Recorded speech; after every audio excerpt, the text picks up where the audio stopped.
Yummy, yummy! Magluto tayo ng beef steak.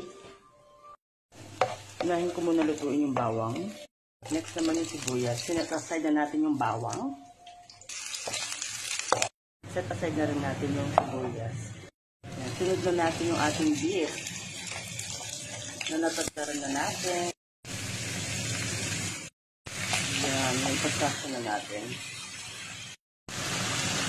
Pwede na natin baliktarin.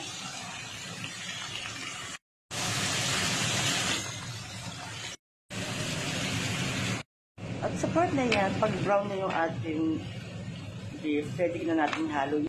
Takpan muna natin. Kapag tuyo na siya, pwede na natin baliktarin sa kapila, guys. Ayan. Fry pa natin ng konti bago natin lagyan ng sabaw. Pwede na natin lagyan ng water. Timplahan na natin. Paminta. Ihuli na natin yung ating kalamansi. Pwede na tayong mag-add ng kalamansi. Dahil malambot na yung ating baka. Mag-add din ako ng konting cornstarch pampalapot, guys. Toppings ko na rin yung ating white onions. Ito ang magbibigay ng tamis sa atin dahil nilagyan natin ng kalamansi. Ayan, luto na yung ating beef steak. Thank you for watching.